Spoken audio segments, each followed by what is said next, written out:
Мои родители. А нам Тагира Сабировна была с Пензенской области. А там Мухарьян Абдулкадирович с Кавказа, с города Карачаевска. С ранних лет всегда родители прививали татарскую культуру, что и я стараюсь прививать своей дочери и, соответственно, своей внучке. С ранних лет мы всегда росли с музыкой, с песнями, с танцами. Всегда собирались родственники татары, и всегда это сопровождалось песнями. И вот с ранних лет очень любили петь, и поэтому сейчас с моей дочерью мы участвуем в хоре Красносадушки, где мы живем, в поселке Красный Сад Азовского района. Даже эта дальность от Ростова дает нам возможность все равно участвовать во всех праздниках. Мы очень любим наш татарский праздник Сабантуй и всегда принимаем в нем участие. Татарская культура передается через национальные блюда. Мы дома очень любим собираться с семьей за чашкой чая, готовим белеши, это сладкие пироги с разными начинками.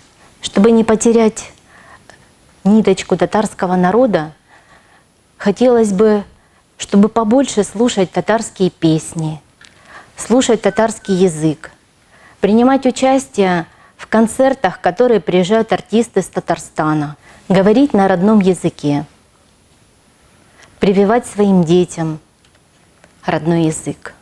Я вспоминаю, как в детстве мы приезжали все время к нашей бабушке, к маминой маме, и она на всех праздниках всегда пела песни. Я до сих пор это помню. Конечно, слов я не могу вспомнить, но хотелось бы, конечно, научиться татарскому языку. Я знаю какие-то фразы, какие-то слова, но прям разговаривать на языке я не могу. Научиться хотелось бы и исполнить песню на татарском. Возможно, когда-нибудь это получится сделать. Моя мама все время старается разговаривать с Маргаритой на татарском, чтобы она тоже могла его понимать и на нем разговаривать. Родители у меня, мама с Пензенской области, село Чулпан, а отец из-под Уфы, точно сказать не могу откуда. Вот моя жена Гельфия. Ее родители тоже с Пензенской области, село Решетино, это рядом с Чулпаном. В принципе, все наши корни из села Решетино. В обществе мы состоим, я, жена чуть позже, практически с первых дней основания его. Вместе проводили первые сабантуи, вместе проводили разные общественные мероприятия. Позже, когда я женился, у нас появились дети, мы также вместе со всей семьей участвуем во всех мероприятиях. И День города, и Сабантуй, и другие общественные мероприятия, куда получается прийти, чтобы показать то, что вот мы татары вместе, мы существуем, мы не просто на словах татары, а мы есть. Мы, получается, татары Мишари, поволжские. Но вот среди нас, ростовских татар, нет разделения там казанские, мишарские. Все мы говорим на татарском языке. Да, может быть, какие-то речевые различия, но мы друг друга понимаем. В крайнем случае, если мы что-то не понимаем, всегда есть универсальный русский язык, который позволяет перевести одно татарское слово на другое. У нас 3 детей, и с самых первых дней мы с ними общаемся на татарском, учим татарскому языку, потому что если в доме, в семье нет общения, то дети никогда не будут знать родной язык. И по возможности мы стараемся все время общаться на татарском. И на примере многих друзей, знакомых татар, у которых нет общения вот этого домашнего, мы видим, что дети языка не знают, и буквально там 2-3 слова, 2-3 фразы, которые они знают и не говорят на родном языке. Поэтому я считаю, что только разговаривая на родном языке, можно добиться того, чтобы дети росли в татарской культуре, со знанием языка, с умением читать на татарском, с умением петь на татарском. Дети у меня постоянно участвуют в сабантуях, где соревнуются и в борьбе, и в разных конкурсах участвуют, выигрывают призы и всегда приходят домой радостные, довольные и самим участием, и тем, что могут что-то выиграть. Старший у меня уже начинает не только участвовать, но и помогать в организации. Где-то как-то вот он бегает, что-то делает. И вот это вот уже в течение многих лет он видит, как это все меняется, как это все развивается. И ему это тоже интересно. И друзья есть, с которыми он общается, с которыми участвует в куреше. Поэтому наша культура ему близка. Я думаю, когда он еще чуть-чуть вырастет, возможно, будут поездки куда-то в Казань, на какие-то форумы, на какие-то мероприятия для дальнейшего развития, для приобщения к культуре татарской. Чтобы татарский народ не прекратил свое существование, не растворился в великом и могучем русском народе, достаточно, чтобы каждый, кто считает себя татарином, общался на родном языке. Если не будет этого общения, если не будет приобщения к татарской культуре, если не будет посещения татарских мероприятий, где будут видны обычаи к тому, что нам пришло от бабушек, от дедушек, где будет приобщение к основам ислама, и только вот это может удержать как-то подрастающее поколение в сфере татарской культуры. Не просто культуры, а именно культуры со знанием языка, с умением читать, умением посещать мечеть и знать хотя бы элементарные вещи. Мы семья Курмакаевых. Родители мои, мама родом из города Макеевка, Украинской ССР. Отец родом из села Полевянка, Песчано-Копского района. Сам я коренной ростовчанин. Родился и вырос в Ростове. Жена моя тоже коренная ростовчанка. Отец ее, правда, с Армавира, теща с Ростова. Дети у нас, сын и дочь, тоже родились и выросли в Ростове. Ведем здоровый образ жизни. По большим праздникам готовим нам национальные блюда, перемечи, самое вкусное. Принимаем активное участие в татарских движениях по мере возможности. Больше всех нам нравится исконно татарский праздник Сабантуй. Общаемся дома по возможности на татарском языке. Родители меня отдали, я обучалась татарскому языку при Доме пионеров, раньше было. Там же проходили курсы арабского языка. Я изучала арабский, именно как читать на арабском языке молитвы. Вот. Когда существовал Дом пионеров там, в семье стараюсь прививать детям культуру татар, готовлю блюда, стараемся музыку слушать на татарском языке, все праздники стараемся соблюдать. Очень хочется посетить, конечно, Казань. Вот. И дети хотят, и мы тоже хотим, это наша мечта, думаем, что скоро осуществится. Когда проходят какие-либо мероприятия с участием татар, мы активно смотрим, болеем всей душой, что вот татарин, ура, победил, или татарочка. Болеем, держим кулачки, испытываем гордость за наш народ, что они стараются, многое добиваются. И вообще очень много спортсменов, татар. Гордимся ими. Всей нашей национальности, всем татарам желаю крепкого здоровья, мира, тепла. И дружбы во всем мире. И дружбы во всем мире. Когда я вышла замуж за татарина, я полностью окунулась в обычаи татарской культуры, научилась готовить татарские блюда, стали участвовать в различных праздниках, конкурсах и пошили ребенку татарский костюм. Пытаюсь воспитывать дочку в традициях именно татарского народа, чтобы она чтила их традиции, чтобы она учила татарский язык также, увлекалась, занималась. В школах тоже у нас прививается именно вот это чувство детям. Нет деления на национальности именно. И как бы я считаю, что мы все должны жить одной большой семьей дружной и не делиться.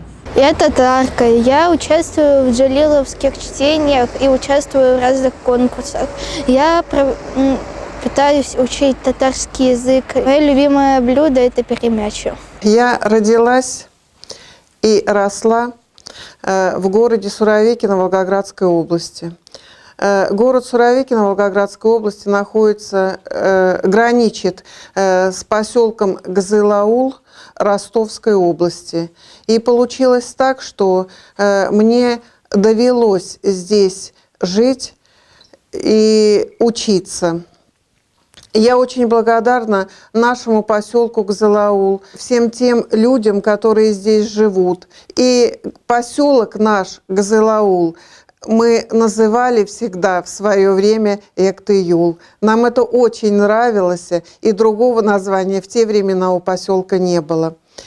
Я хочу сказать о том, что несмотря на то, что мы находимся на границе разных областей, Ростовской и Волгоградской, мы дружим, мы все очень дружим. Жители города Суровикино Волгоградской области и близлежащих поселков, и Ростовская область. Отмечаем вместе праздники мусульманские.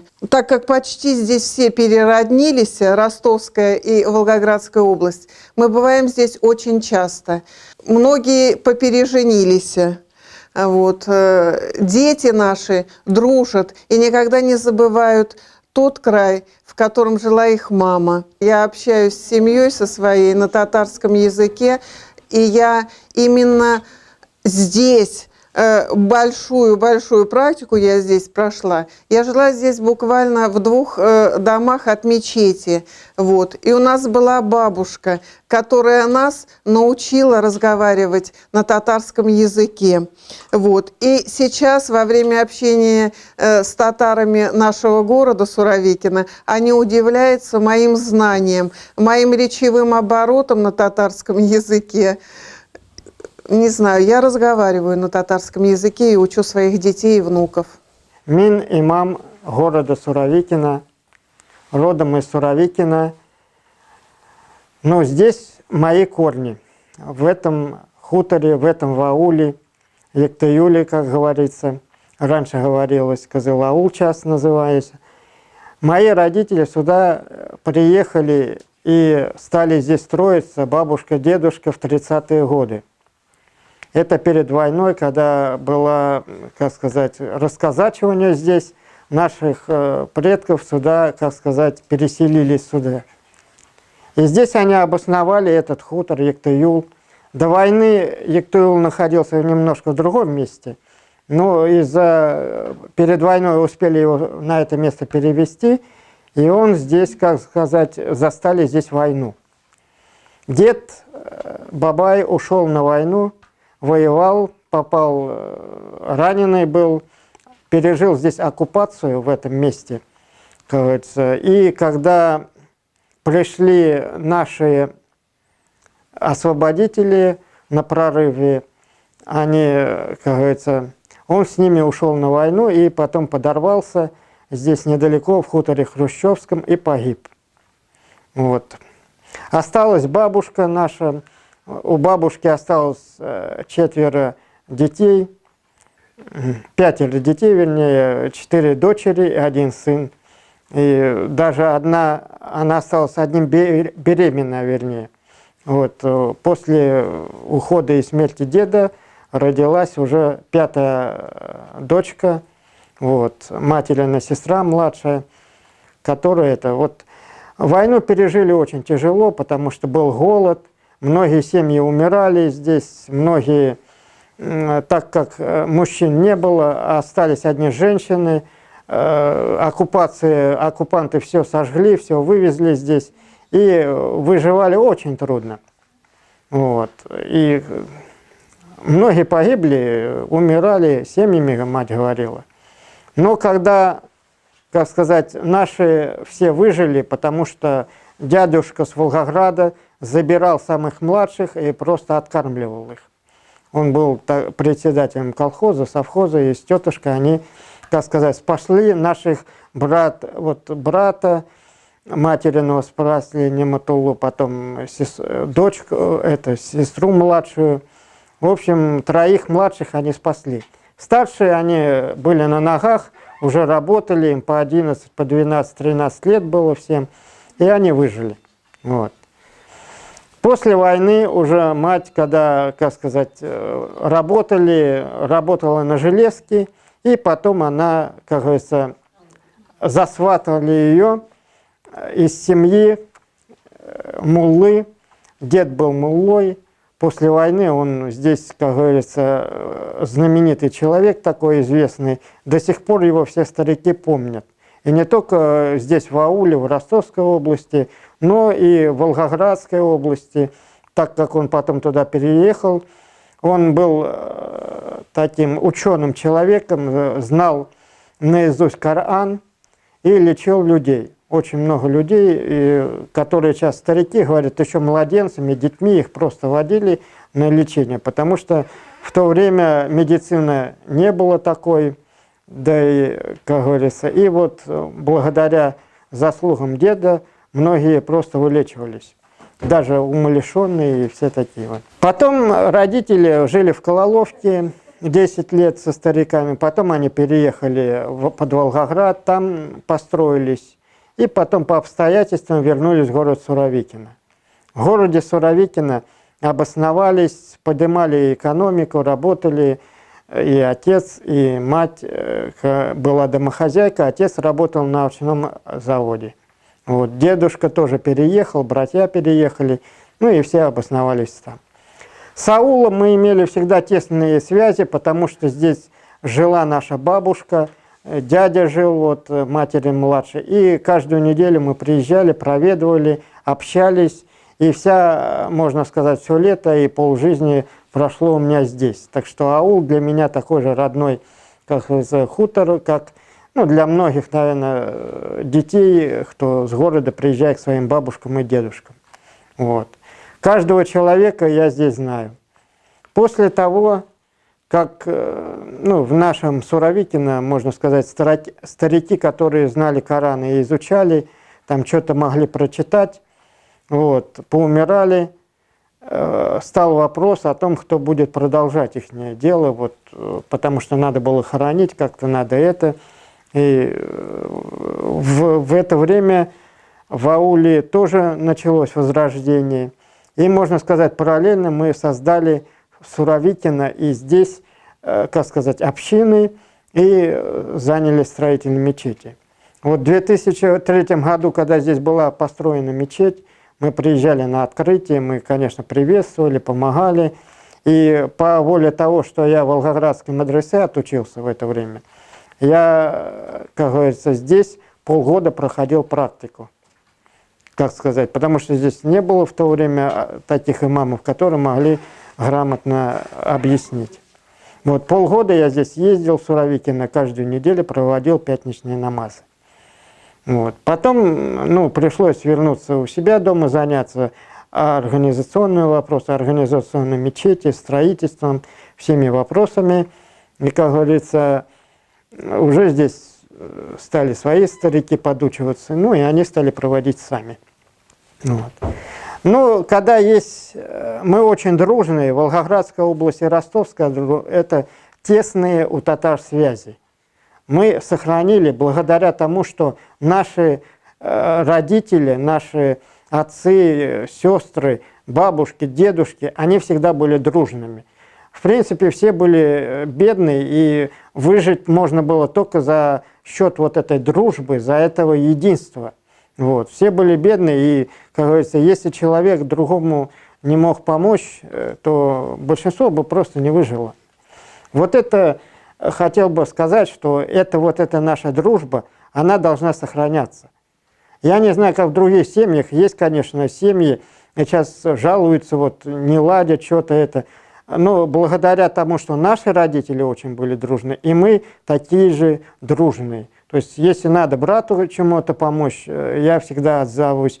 И когда мне надо помощь, брат всегда придет. Сестры там, все это, никаких у нас с этим, говорится, проблем нет.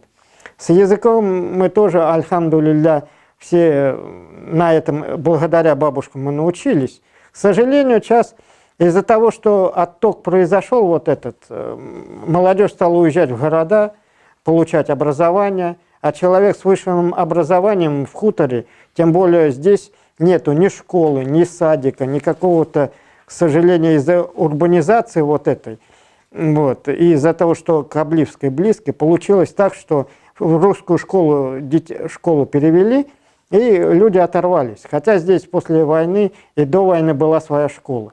Ходили дети, преподаватель был татарин. Ну, потом в ряду того, что перевели школы, и получилось, что одно-два поколения прошло здесь, сменилось, и уже многие даже татарский язык забывают. Вот. Это такая тенденция нехорошая, но, как говорится, даже если люди забывают свой язык, свои корни никто не забывает. То, что татары, люди помнят. Даже несколько русских говорят, одно-два поколения проходят, но все равно они помнят свой, как сказать, что они татары. И многие этим гордятся, кстати, что татарские. Когда говорили, что татары это какой-то неграмотный народ, на самом деле еще до революции в Бахтияровке, где было основано, было 2 мечети. Откуда корни наших всех стариков, вот в принципе это корни бахтияровские. 2 мечети было. Даже бабушка моя была из бедной семьи, в то время, как сказать, из семьи батраков, как говорила, но она была грамотна. Она умела читать и писать на арабском языке. В то время тюркские языки, это большинство людей писало просто на этом, это, как сказать, это. Даже в паспорте у нее была роспись. Она своей рукой расписалась на арабском, фамилию писала. Вот. Я этот паспорт видел и сохранился, арабская письменность. Сейчас, когда в современном мире татары все стараются своим детям дать высшее образование. Мне сейчас в семье, вот если вы по аулу пройдете, спросите у любого, их внуки все имеют высшее образование. Вот. Все с образованием, все это. К сожалению, очень оторванность долго от корней привела к тому, что духовная практика пропала. Вот совершение намазов, выполнение, вот это все пропало. Это проблема, конечно, как это вернуть. Ну, вернуть можно только с молодежью, которая должна, как говорится, изучать свой язык, изучать свою веру. И если потому что старики, они уже, как сказать, ну, в силу здоровья уже некому сейчас подхватить. Вот. Вот это проблема, конечно. Потому что молодежь, которую подучили в 2003-2004 году, проходили ребята практику и учили. К сожалению, вся эта молодежь сейчас уехала. Вот я не знаю, кто-то остался или не остался, кто хотя бы там знает там что-то прочитать. Это, конечно, проблема. Ну, сейчас здесь проводятся молитвы, пятничные намазы проводятся, представители сейчас влились сюда других национальностей, там казахи, дагестанцы, и есть какие-то, может, проблемы, разногласия, но я так думаю, что это все переварится и все это придет в норму, как говорится. Не надо в штыки воспринимать представителей других наций и, как говорится, всегда быть дружным. Но, так сказать, и свое надо не забывать, себя не унижать. Мене каза Нурия. Мен Нурия. Тудем як тыйылда, укыдем, үстем, эшләдем, як тыйылда. Ерья чыктым мусульман татарына. Туды 2 кызым. Тугай чук бердек атлар үзләренә. Үзебез телебезне, дәнебезне тотабыз. Ертәстен торгач әтәбез шәкер Аллаға уяндым.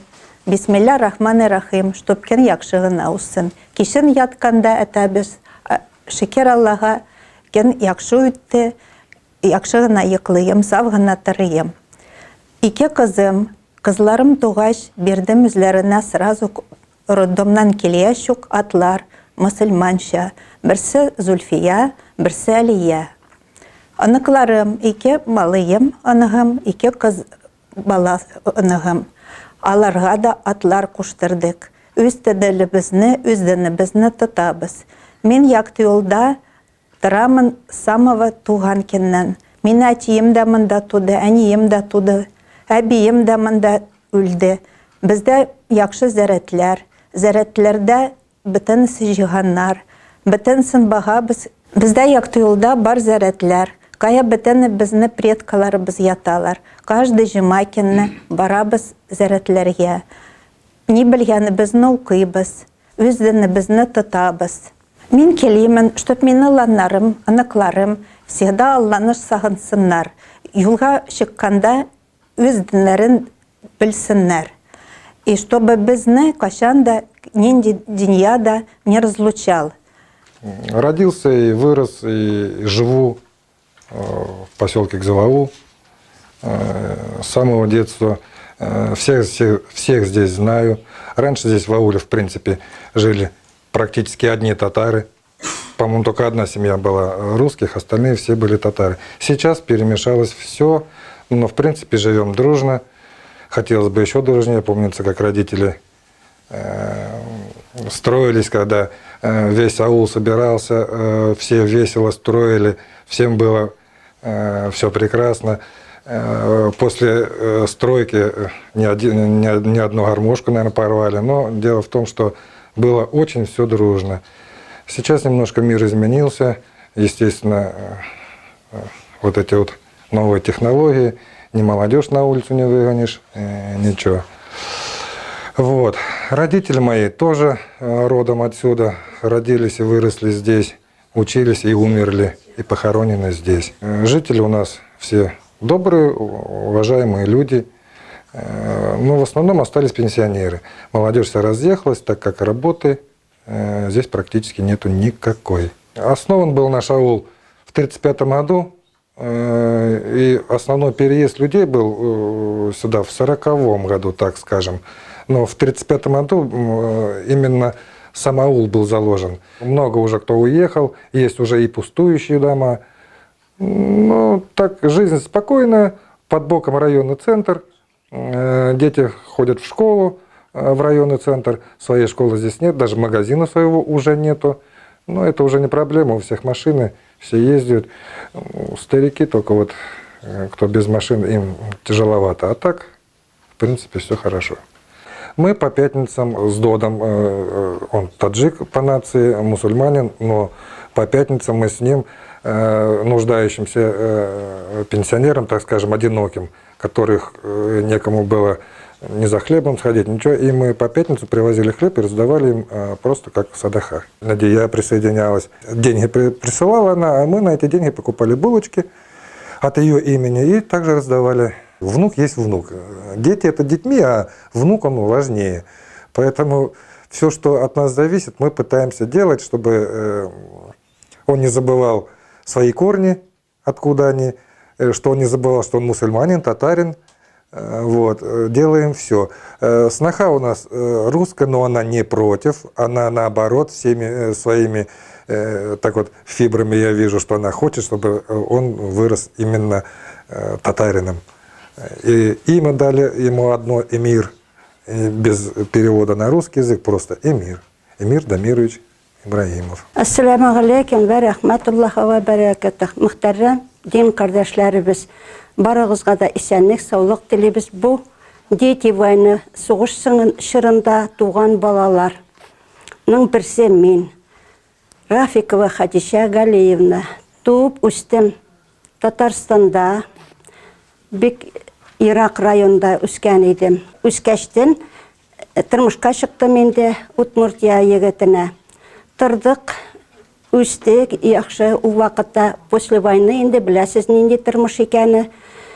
Ишеттек, что Дон ягында рабочих эшче куллары җитмәй, хайваннар карарга кирәк. После войны Донда без килгән вакытта әлдә бомбит иткән урыннар төзәлмәгән иде.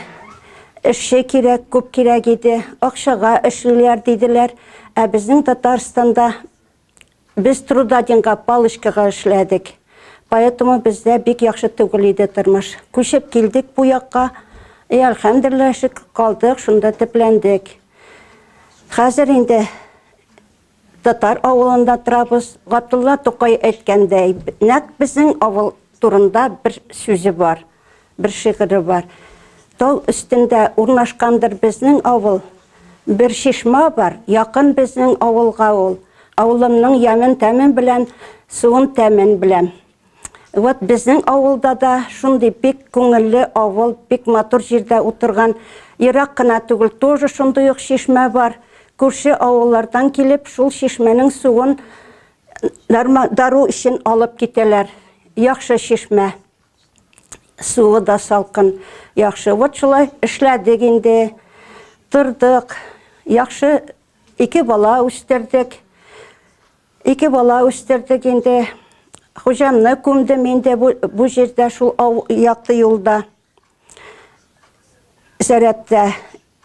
Дуслар белән яхшы торабыз, күршеләр белән яхшы торабыз. Тормышка зарланмыйбыз, әлхәмдүлилләһ шөкер яхшы торабыз. Бер бөтен татарлар инде, особенно Татарстан халкы чисталык ягында первый тора. Туганлык ягыларында онытмый, ерак кардәшләрне дә онытмый, якын кардәшләрне дә онытмый. Кешегә ярдәмчел, татар хатыннары, татар кызлары бер кешенең бер эш эшләйсе булса, например, каз йылкыргамы кирәк, каз өмәсенә, юарга җыелышып йөрибез, беребезгә беребез булышабыз, әлхәмдүлилләһ шөкер. Еще татарларның шундый әдәте бар. Любой җиргә килеп ис алганда сразу мунча ясый. Татарларның чисталыгы шуннан аерылып тора. Мунчасыз бер каяда бер татар семьясы да тормый. Аллага шөкер инде 81-нче яшемне вакладым. Яхшы гына торабыз. Ышанамын инде шулай булыр дип. Казан татарлары, якташларым, кая булса ишетсәгез, күрсәгез, билсәгез, зур сәлам сезгә, исәнлек, саулык теләймен. Туганнарым барысы да үз илебездә, мин монда ялгыз гына. Килеп йөриләр, онытмыйлар, елда киләләр җыелышып. Урыф-гадәтләргә килгән чакта, шулай ук мәйет булганда, весь авыл чакырган, чакырмаган җыелышып барабыз. Муллабыз бар, мәчеткә йөриләр җома намазларына. Җиделәрен, эшләрен укыталар. Балаларны, инде оныкларыбызны, минем инде правнуклар, аларның да татар исемнәре, хәзер инде смешанная семья инде барсы да, балаларны да өйрәтәбез, барысы да беләләр, оныкларны да өйрәтергә тырышабыз. Урыф-гадәтләрне ташламыйбыз. Әбиләр ничек өйрәткән, шулай біз торабыз. Их туган тел, их матур тел, әткәмен кемнең теле. Дөньяда күп нәрсә белдем, син туган тел аркылы. Дөньяда күп нәрсә белдем, син туган тел аркылы. Иң элек бу тел белән әнкәм бишектә киләгән. Аннары төннәр буе әбкәм әкият сөйләгән. Аннары төннәр буе әбкәм хикәя сөйләгән. Проживаю в поселке Кызылаул по улице Мусы Джалиля. Живу уже здесь 40 лет. Вышла сюда замуж. Вообще родом я из Волгоградской области.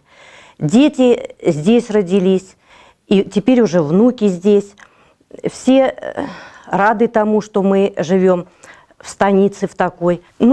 Сохраняем свои традиции, стараемся быть настоящими татарами, хотя у нас уже много живут разных национальностей в нашем ауле. Но я хочу, чтобы в нашем ауле все жили подружнее, справляли какие-то праздники вместе. Мы стараемся этим, делали праздник аулу. Все так хорошо прошло, много татар было. Собрались даже с близлежащих сел и деревень. У нас есть свои традиции, которыми мы, и дети наши знают эти традиции, и прививаем нашим внукам. Мои внуки очень любят наши татарские блюда перемеща. Они с удовольствием едят. Только мы сами можем взять ответственность за свою культуру и за свой язык. Рахмат. Я Кадырмаев Рифат Тайфурович, хотя по паспорту записан Валерий Анатольевич. Кадырмаев Валерий Анатольевич.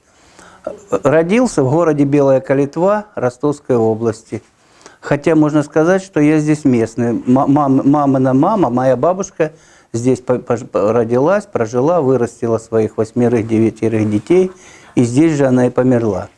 Я еще с детских пор сюда приезжал, а с 80-го года, с 82-го года проживаю здесь постоянно. Можно сказать, уже местный житель. И на моих глазах я хотел бы об чем сказать, что татары – это очень дружный и очень доброжелательный, хороший народ. Но сейчас у нас что-то поломалось, что-то не… Все сказали об том, что хорошо у нас, хорошее время, все. Да, мы согласны с этим. У нас сейчас, как говорится, и покушать есть, что и все есть, но нету общения. Мы, когда строили эту мечеть, благодаря усилиям нашего Айсина Махамабзи и Юнеева Зякырабзи, по общем, все люди принимали в этом участие. Сколько трудов было затрачено. Была построена и открыта наша мечеть, что, как говорится, для нас было это очень достойно. Мы не все благоверные, которые Богу верим, но мы уже придерживаемся, постарше поколение, которое уже больше придерживаемся, чем молодежь. Было все это организовано, было очень у нас весело. Все праздники, пускай не все намазы были заполнены, а все праздники мечеть заполнялась. Было радостное настроение, было общение среди всех татар, среди всех мусульман.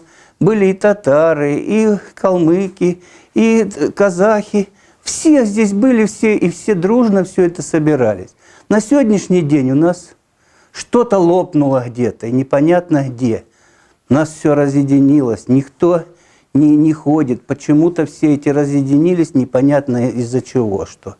Хотя причины тут каждый свои высказывает, но это очень, очень тяжело для нас, что все это смотреть после веселых времен, когда у нас столы ломились на все праздники, гуляли, и гармошка пела, и все, и администрация к нам приезжала, и нас приветствовала на наши большие праздники, и на открытие, и на закрытие. А в сегодняшний день уже что-то поломалось. Очень жалко, конечно, и хочется, чтобы это долго не продлилось, и как-то оно все это поменялось в лучшую сторону, чтобы вернулись опять те же времена. Хотелось, вот в душе кипит все это, много всего этого, но непонятно, что мы когда строили это все, благодаря нашим, как говорится, руководителям, много было ошибок, кто-то там обижался, что-то где-то не так делали, все, но все это было сделано.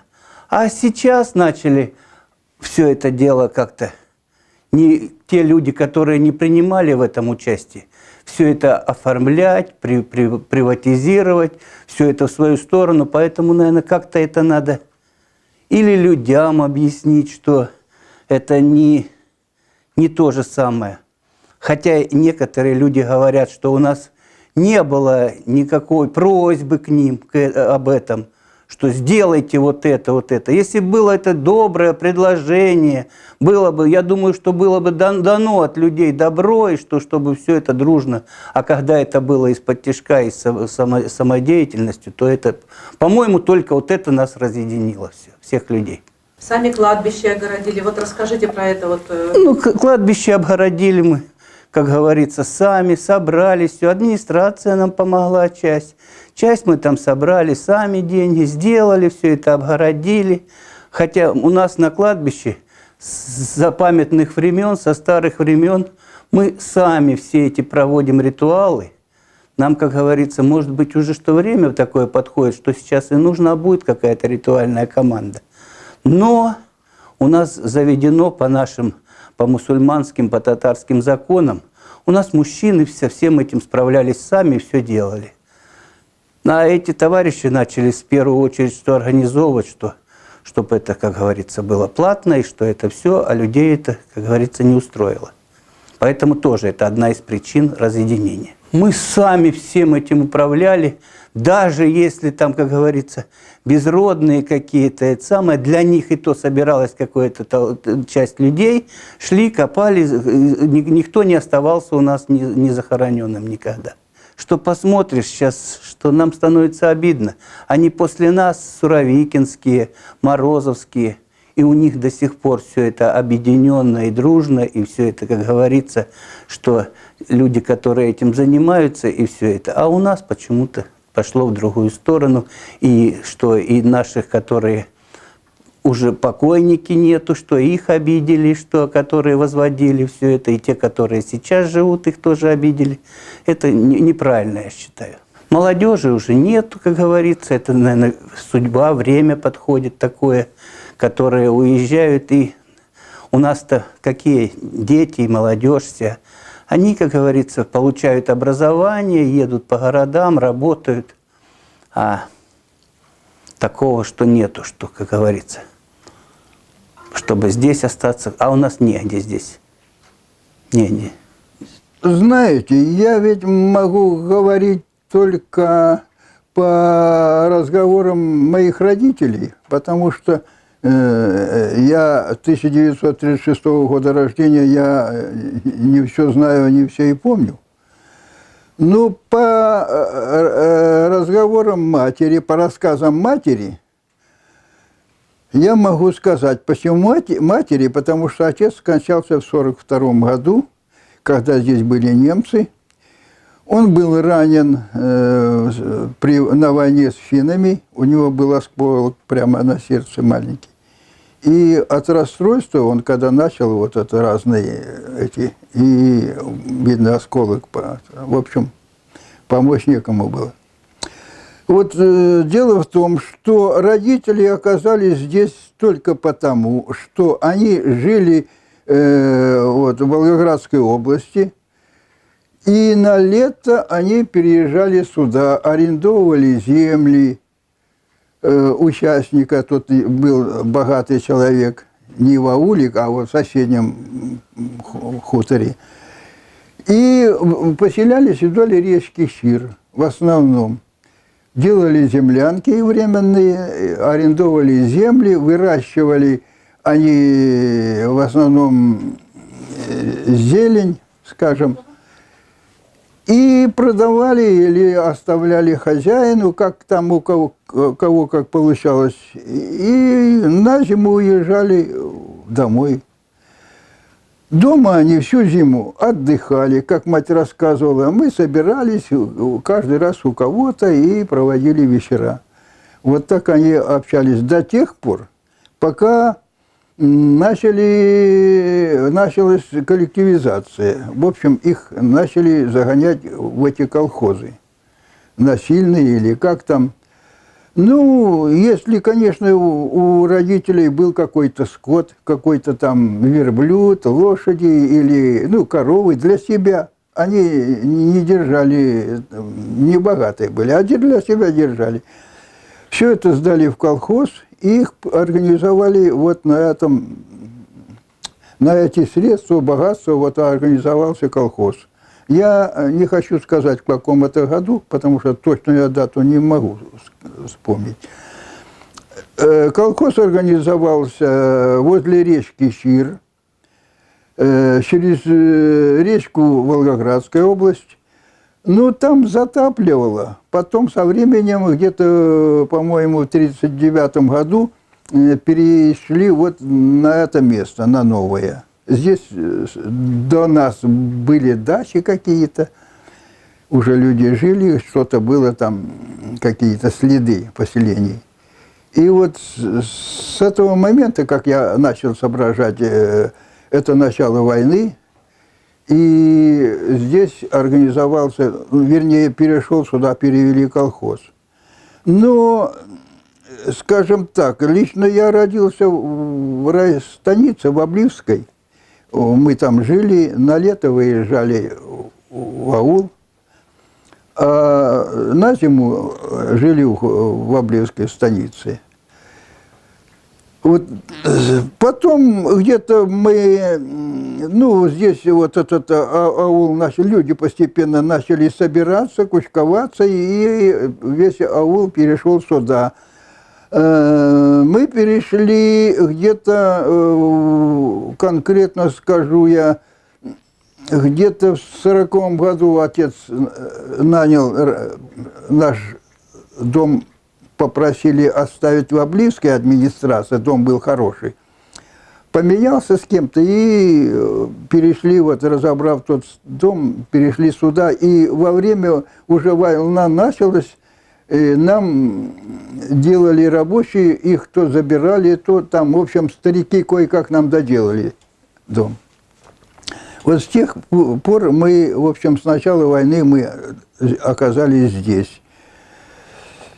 Значит, как я сказал, отец скончался в 1942 году. Остались у матери мы 2 сестры у меня и я. А вообще-то нас было 7, я самый последний. Старший брат по тем временам имел какое-то высшее образование, имел специальность. Он работал где-то даже за границей. Ну, в общем, по животноводству. Его забрали сразу на войну.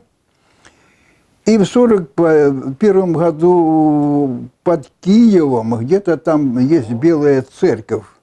Он, как командир танковой разведроты, в общем, сгорел в танке. Это от писем его товарища, который потерял ногу и написал письмо. Мы письмо не сохранили, конечно.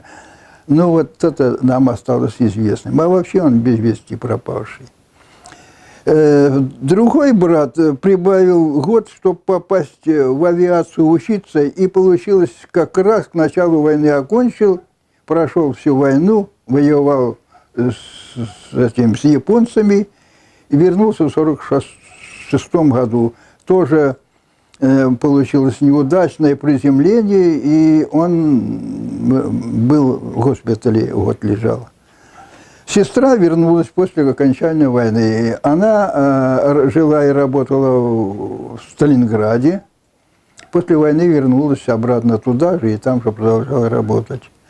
Остальные, еще там сестра помоложе, она врачом окончила, уже здесь, и другие уже тоже, ну, малые оказались. Мы втроем, 2 сестры и я, оказались здесь на месте.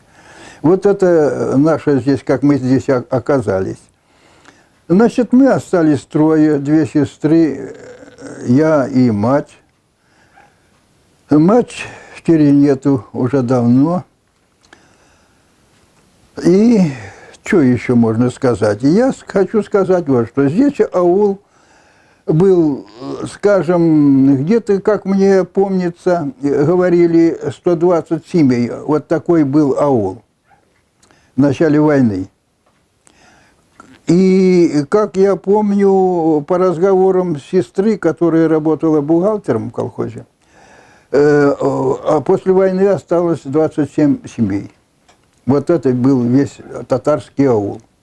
Вот отсюда можете сказать, сколько тут было, осталось народа. Да, люди были, но они отсюда поразъехались, потому что после войны было очень трудно. Уже колхоз был нищий, зарабатывать тут нечего, разъехались по другим хозяйствам, и каждый, как обычно принято у татар, занимались овощеводством. Вот на этом они, как спецы, устраивались в каких-то больших хозяйствах и выращивали вот этот. А остальные, вот эти 27 семей, оказались здесь. Ну, я вам просто скажу, вот мы Кызыл аул. Мы сейчас относимся как часть района уже. А фактически к нам абсолютно, вот, как я вам скажу, ну нет толкового никакого внимания. На улице, вот, я смотрю, загораются 2 лампочки, потому что детвора по темкам уходят в школу, приходят по темкам, темно. Дорог нет, вот кое-как, вот ваша же мать, вот 3 или 4 дня назад со скандалом кое-как добилась, чтобы прочистили по аулу, чтобы можно было на дорогу выехать на асфальт. Поэтому вот хорошо, что да, ну есть изменения, конечно. Вот хорошо, что сделали государственную электроэнергию, подвели, асфальт подвели, есть телефон, все это хорошо, но этого сейчас мало. И занятий абсолютно никаких нет. И, да, автобус ездит там раз через полчаса, но дело в том, что сейчас даже здесь магазина нет, понимаете? Вот мы за булкой хлеба должны ехать в Обливскую, а за автобус туда-сюда платить, и получается мы за 3 буханки ездим, понимаете? Это, кто же тут будет жить? Молодежь отсюда уезжает. Пока здесь не будет условий, чтобы людям было как-то развиваться и жить, кто же тут будет? Тут остались вот вокруг только пенсионеры, которые уже нельзя отсюда уходить. Потому что вот дети приглашают нас в город, а я там сейчас не смогу. Не смогу, я уже не привык. Я могу только здесь. Вот свой дом, свой двор, я на земле хожу. Не сможем. Поэтому, а молодежь надо учиться развиваться. Что же они тут будут делать? Здесь, ну, есть там какая-то музыкальная школа, ну и что? Или там в школе есть там спортивный кружок, ну и что? Дальше-то что? Да, конечно, в газете хорошо пишут, красиво, но это так, писать-то легче. Вот в чем дело. А на самом деле условий никаких. Никаких. Даже магазина нет. Я же говорю, магазина нет. А на автобусе это не каждый может. Я уже пешком даже вон до остановки не могу ходить.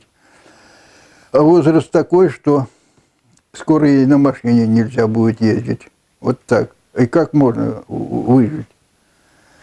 Неприятности в самом ауле. Тут те люди, которыми я начинал, их уже нет.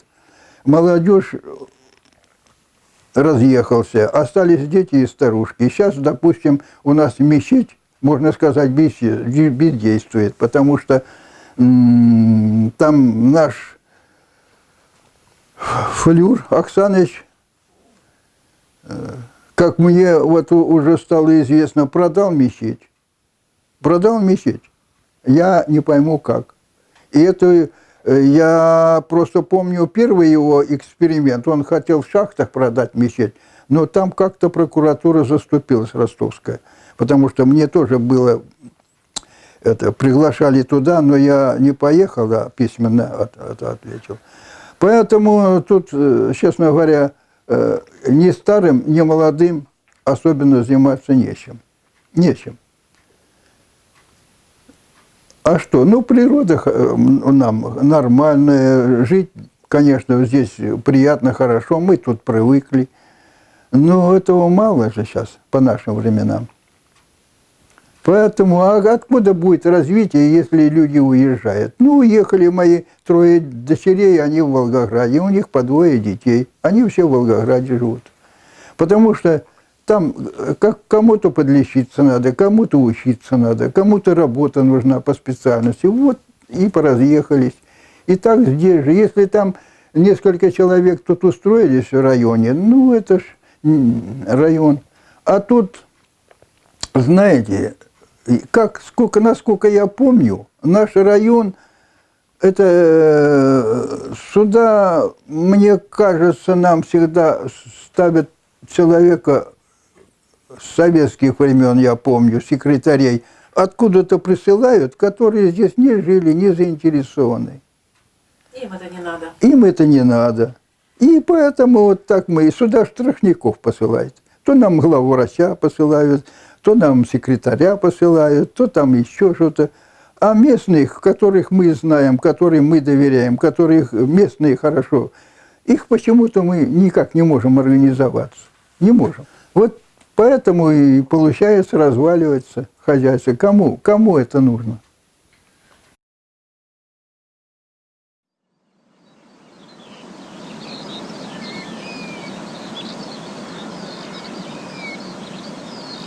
Их туған тел, их матур тел, әткәмән кәмнең теле.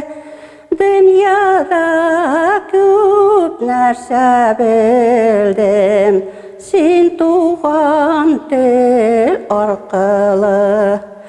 Dünyada күп нәрсә белдем, син туған тел аркылы.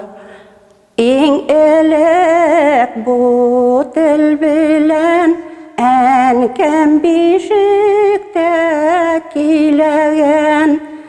Аннары төннәр буе әбкәм әкият сөйләгән. Аннары төннәр буе әбкәм хикәя сөйләгән.